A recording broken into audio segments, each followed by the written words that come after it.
வந்தாச்சு. தமிழ்நாட்டுல ஒவ்வொரு மாவட்டத்துக்கும் சிறப்பான பொருட்கள் நிறைய இருக்கு.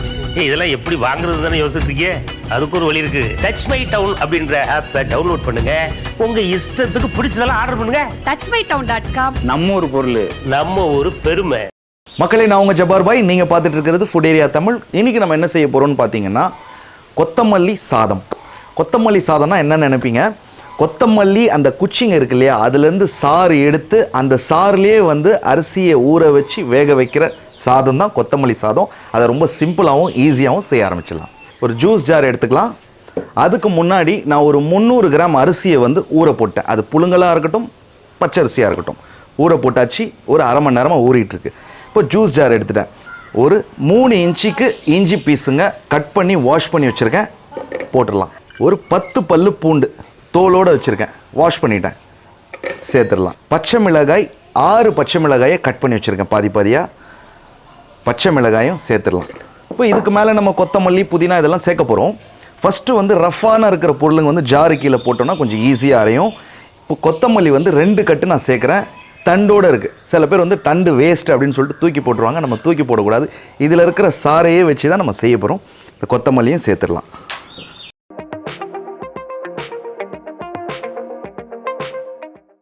அப்புறம் ஒரு லெமன் கட் பண்ணி வச்சுருக்கேன். இந்த லெமனையும் புழிஞ்சிடலாம்.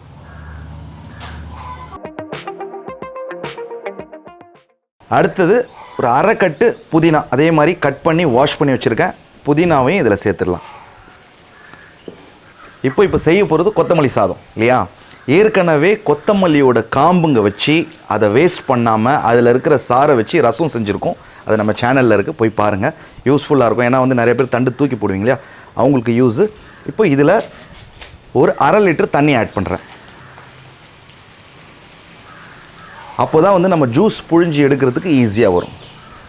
அதுக்கு மேலே ஒரு 3 டேபிள் ஸ்பூனுக்கு ஆயில். இந்த ஆயில் சேர்த்ததுக்கு காரணம் என்னன்னு பார்த்தீங்கன்னா, கலர் மாறாமல் வரும். இது என்ன போட்டோமோ கொத்தமல்லி புதினா அதே கலரில் வரும். நம்ம ஆயில் சேர்க்கலைன்னா ரொம்ப டார்க்காக இருக்கும், அந்த மருதாணி மாதிரி வந்துடும். ஸோ அந்த மாதிரி இருக்கக்கூடாது நம்மளுக்கு. இப்போ இதை அரைச்சி இதோட சாரை புழிஞ்சு எடுத்துக்கலாம். நம்ம ஜூஸ் ஜார் அரைச்சி வந்துருச்சு. கொத்தமல்லி பார்த்திங்கன்னா நம்ம அரை லிட்டர் தண்ணி ஊற்றுறதுனால நல்ல தண்ணியாக இருக்குது பாருங்கள்.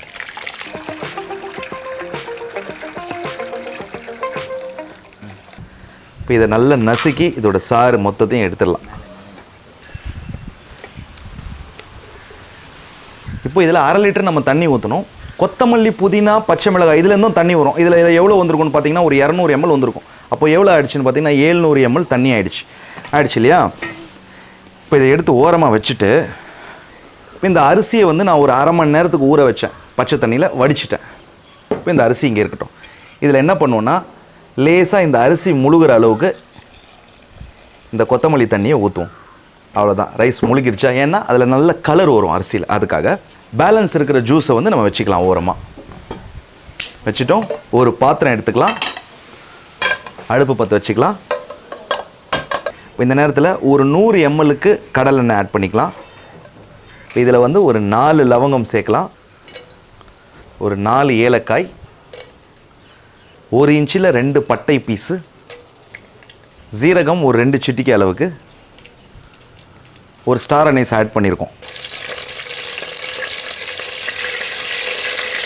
ஒரு 25 கிராமுக்கு முந்திரி வச்சுருக்கேன், இதையும் சேர்த்துடலாம். சேர்த்துட்டு ஆயிலில் லைட்டாக ஃப்ரை பண்ணிக்கலாம், ரொம்ப வறுக்க வேண்டாம். இப்போ இந்த ஆயிலே 2 சிட்டிகை அளவுக்கு மஞ்சள் தூள்,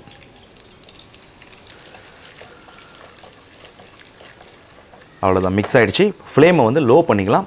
நம்ம கொத்தமல்லி ஜூஸ் போட்டு ஊற வச்சோம் இல்லையா அரிசி, பார்த்தீங்களா அப்படியே பச்சை கலரில் தெரியுது பாருங்கள். ஸோ இதை சேர்த்துக்கலாம். இப்போ இந்த அரிசியை சேர்த்துட்டோம்.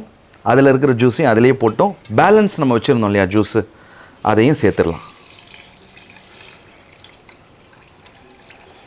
இப்போ இந்த ஃபுல் ரைஸே இந்த ஜூஸில் தான் வேக போகுது, அப்போ தான் டேஸ்ட்டாக இருக்கும். இப்போ இந்த நேரத்தில் கல் உப்பு 1 டேபிள் ஸ்பூனுக்கு ஆட் பண்ணுறேன். சால்ட்டாக நீங்கள் ஆட் பண்ணாலும் 1 டேபிள் ஸ்பூனுக்கு ஆட் பண்ணிக்கோங்க. ஆட் பண்ணோம்,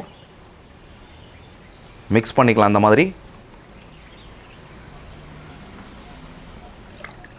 இப்போ இப்போ இந்த நேரத்தில் நம்ம உப்பு கூட செக் பண்ணிக்கலாம், கரெக்டாக இருக்கா இல்லையா பத்தலையா அப்படின்னு சொல்லிட்டு செக் பண்ணிவிட்டு உங்களுக்கு பத்தலைன்னா போட்டுக்கோங்க, கரெக்டாக இருந்தால் விட்டுருங்க.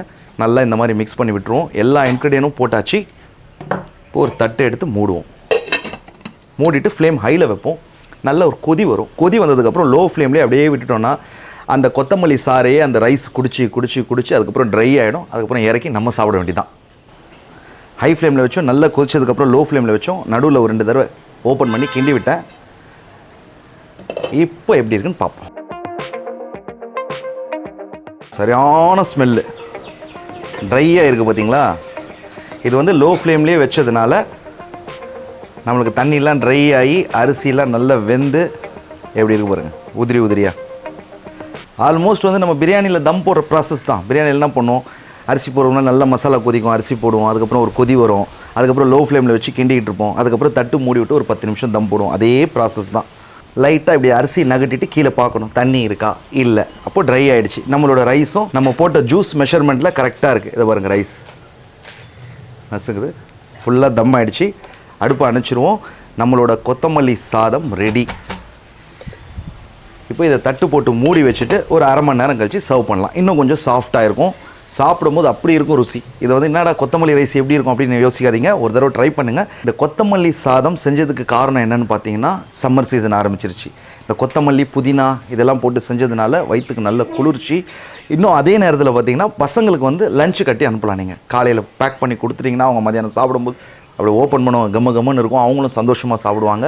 நீங்களும் இதே மாதிரி வீட்டில் ட்ரை பண்ணிவிட்டு அவுட்புட் எப்படி வந்ததுன்னு எனக்கு கமெண்ட் பண்ணுங்கள். மறுபடியும் அடுத்த வீடியோவில் சந்திக்கிறேன்.